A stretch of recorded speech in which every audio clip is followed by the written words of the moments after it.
Hi everybody, I'm Bree the Plant Lady, checking in with a tardy weekly garden tour here from my backyard in my Zone 7 Central North Carolina garden.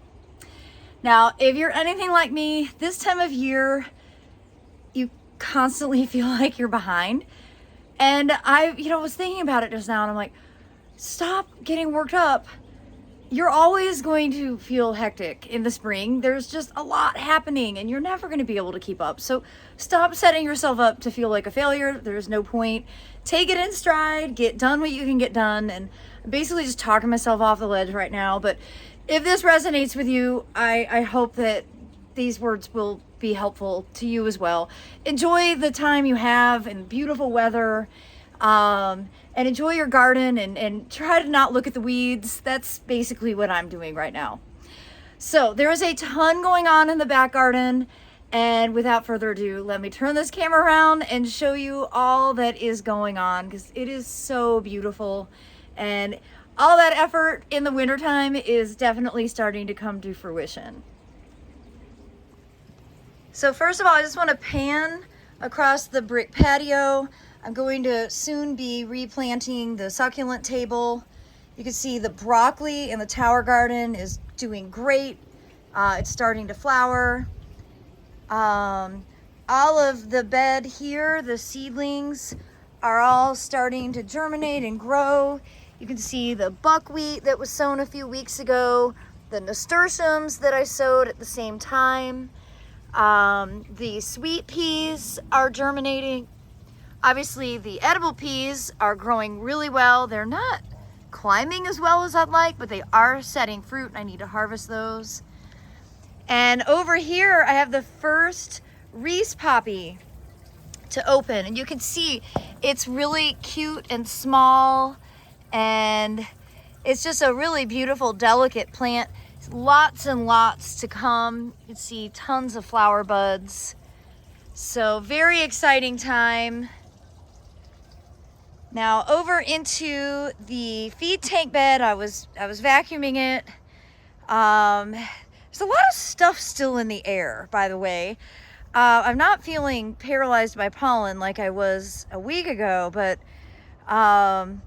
there's still a lot, like you can see it on the surface of the pool, that there's just like, oh, you can't, yeah, you kind of can. There's just like a coating of stuff. So I'm filling it right now. Oddly enough, we've had almost a foot of rain in the last 2 weeks, but this actually, a lot of this evaporates, particularly on dry, warm days like this.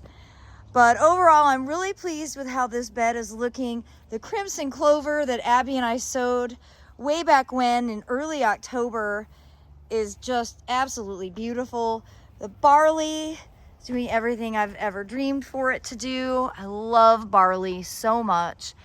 And once we put the Orbit Yard Enforcer in, which is not currently hooked up to the hose because I've got the hose running in the pool, but that's really the answer. Now I've got some buckwheat, or I'm sorry, some crimson clover that is falling out of the bed. And my plan is to just actually kind of cut all that out. You can see where I put the short cattle fence in. Because we've had so much rain, it was really heavy, hard rain. A lot of this just has kind of flopped out, and just to make it a clean and wider walkway, I need to go ahead and do that maintenance. So across the path here, you can see I love the lettuce mixed in and the parsley and the eschscholzia. You see rye is blooming right here. These poppies haven't opened yet, but they're really close. All the poppies in the feed tank there are doing really well. Of course, these larkspur have been blooming quite nicely for over a week, and I've been bringing some in for flower arrangements, and they're just so pretty. I think this is a particularly pretty spot. The lettuce just makes such an impact. And I have been harvesting quite a lot of lettuce. I've been eating salads every day. But it's getting ready to start bolting, and I'm gonna let that go to seed because I love this wildfire mix. And I wanna be able to collect seed from it to be able to regrow in the fall. Now you can see the Eschscholtzias have really just burst into bloom.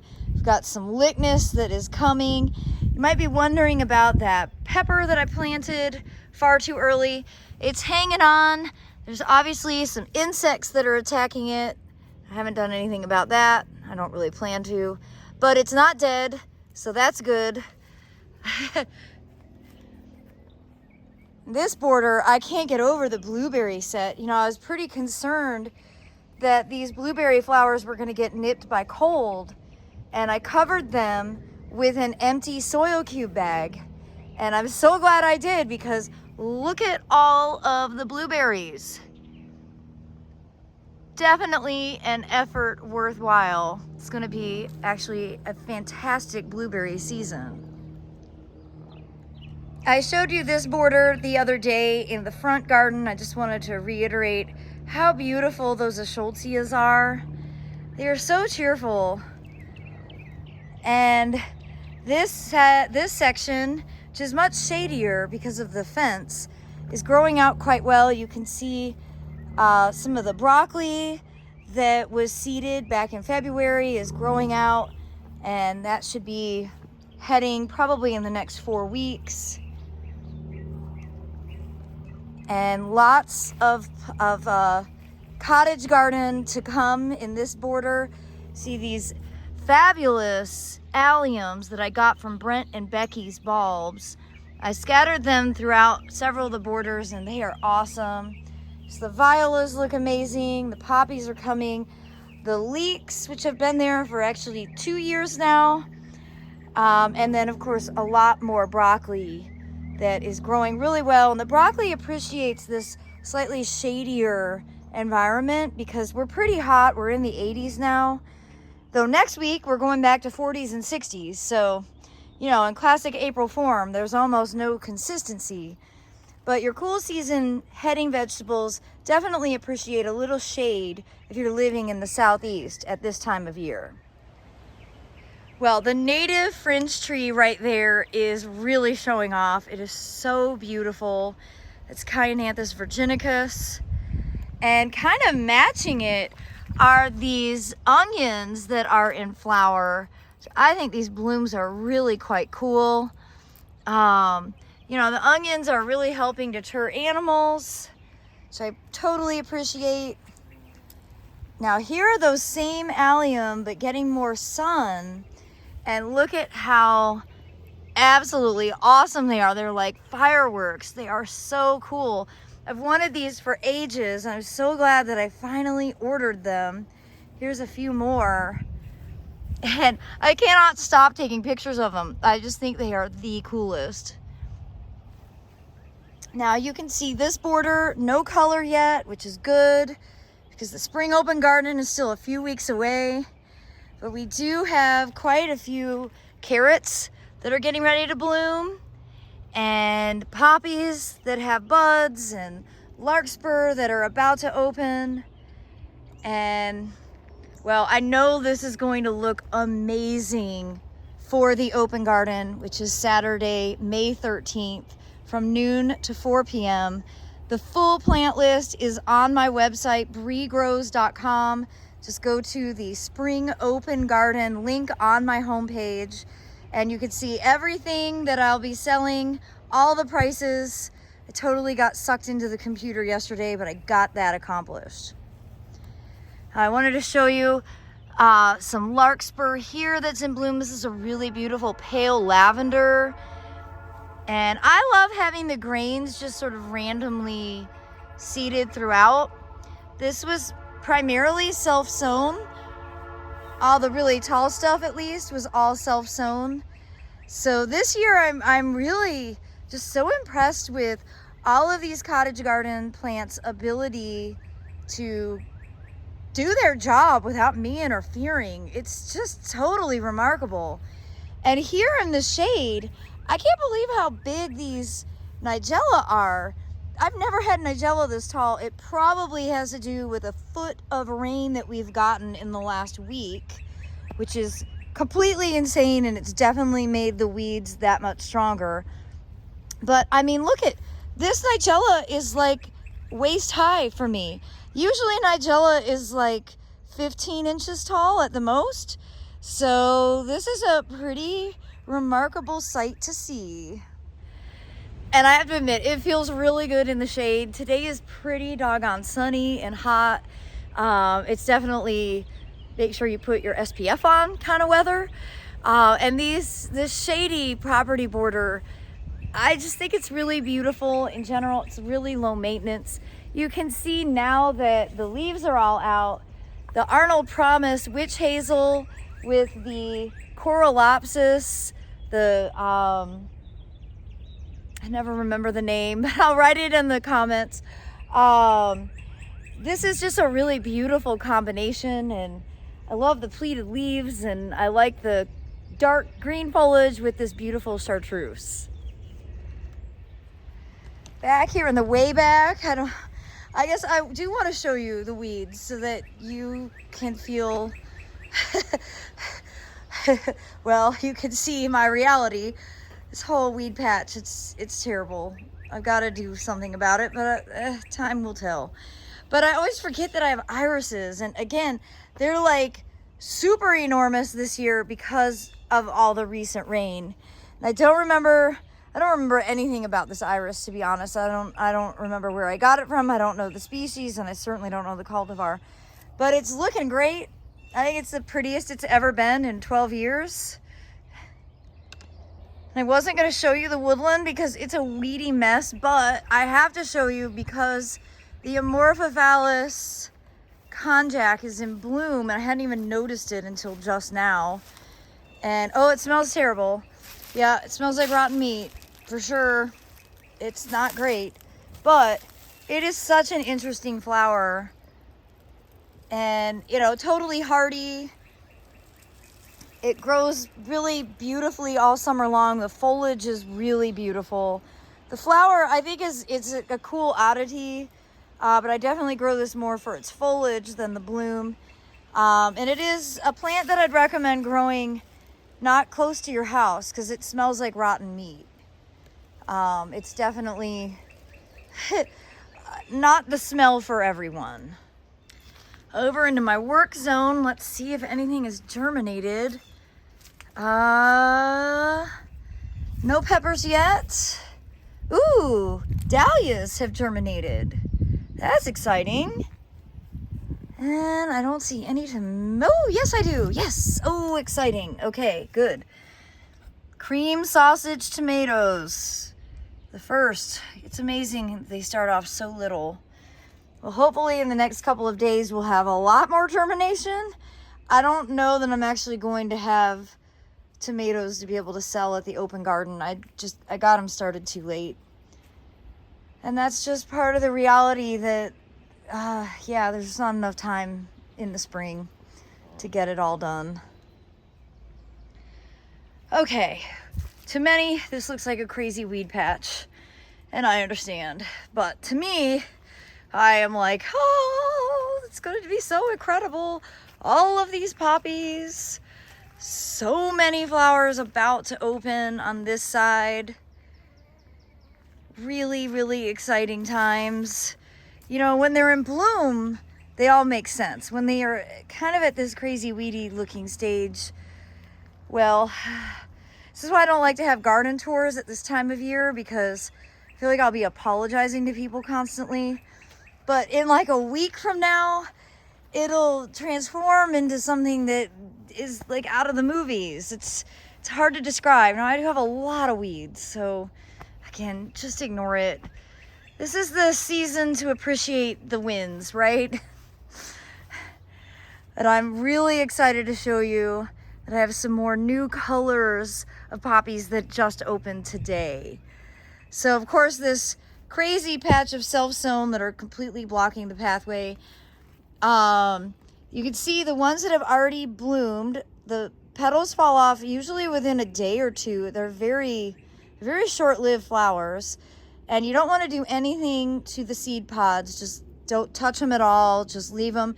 If you interfere with those, they won't set seeds that will be viable to grow next season. So just leave the seed pods alone and enjoy these amazing flowers every single day. Make it your mission to try and spend at least a few minutes outside looking around and seeing as they start to open, and appreciate the moment because they are very ephemeral. Okay, it's not a weed patch, although there's a lot of weeds. I haven't actually gotten up close and personal with these bright red ones yet, so we're all doing it together. Of course, this raspberry is my favorite color of all time. Absolutely love that raspberry color. And then here's another lavender. And then here's a really fantastic dark, deep red. Oh, it's so beautiful. Look at all that pollen. Soon the bees. The bees haven't actually realized the poppies are opening yet. But it is really funny when all of them are blooming. It's just it's the most fun thing just to come out and just take videos of bees. No, I've not dealt with the vetch, in case you're wondering. I haven't even tried to walk through here, so this is the first time I'm doing it. Definitely gonna try and get this wrangled for the open garden because I do want people to be able to have pathways. And I'm very excited to tell you that my intern last year, Savannah, is going to be here to help me for a week before the open garden, before she starts her new summer internship. And I've hired a new summer intern along with Aiden. And I'm looking into hiring a marketing communications intern to help get me up to speed with making videos and improving my SEO and updating my website in a more rational way. So lots of exciting stuff on the horizon. I wanted to show you this Thai silk Schultzia. You know, if you're not keen on the really bright orange, which is right here, consider Thai silk. You can really see the difference. It's got like a nice kind of maroon coloration. It's just softer in general. And I just think it's absolutely exquisite. Definitely going to be collecting seeds from this. And I really like it mixed with the dark purple Larkspur, which of course are entirely self-sown. I have nothing at all to do with the magic that is happening here. And I think that's in part why I love this type of gardening, this cottage garden style, because so much of it isn't actually me doing anything. It's me letting the plants grow where they want to grow, seed where they want to seed, and rolling with it. And I'm kind of a control freak, so this is a really important exercise for me to have so that I can apply it to the rest of my life and kind of take a step back and just enjoy things a bit more. I learned so much from the garden. Now, I can honestly say I've never had phlox be this enormous this early. We are still in, like, we're the 18th of April. I need to come through and do the Chelsea chop already. Usually I don't have to do that for another 6 to 8 weeks, but if I allow the phlox just to continuously grow, when it flowers, it'll all flop over. It'll just fall to the ground. So you really do need to do like cut it, you know, back pretty significantly, and especially considering how tall it is already. I guess that is just the situation this year. We are not dry here in North Carolina. We're not as wet as Florida. I'm not complaining, don't get me wrong. Just an observation for understanding maintenance practices. Now, I really cannot believe that the Don Egoff is still blooming. Like, new flowers have actually emerged. And that the Jack's Camellia is still putting out flower buds. It's not unusual for camellias to bloom through April into May here, but this year has just been so accelerated. None of my other camellias are flowering anymore, but the Jack's still is putting out flowers. Really beautiful. I was gonna glean past here, but I've got some serious maintenance that needs to be done. I will have a little more time to be able to actually work in the garden soon. And I just have to keep reminding myself that I have no one to blame but myself for the hectic schedule that I have been living, because I am in 100% control of scheduling where I go when. And I've just kind of, I guess I'm overcompensating for the pandemic years. Now, I said no other camellias were in bloom, but look, there's one last flower on October Affair. This is such a terrific variety. It's been blooming since October. And it's just a really wonderful plant. Well, I made it back around to the front gardens. I have a really busy afternoon scheduled, and so I'm going to have to bid you adieu at this point. I look forward to sharing another update with all of you next week. I am positive that the cottage garden will be even more colorful and impressive in the next couple of days. And next week we have cooler temperatures on the horizon, which is good, because then that's gonna just kind of hold everything in place. You know, I hate for spring to come so quickly and then for it to end, because we have a long enough summer season. I don't need it to start in April. And today feels like summer, and I'm not quite ready for that. But I'll leave you here in the front border, and I do look forward to sharing more updates with all of you, and I'm wishing you the best. Thanks so much for tuning in, everybody, and happy gardening.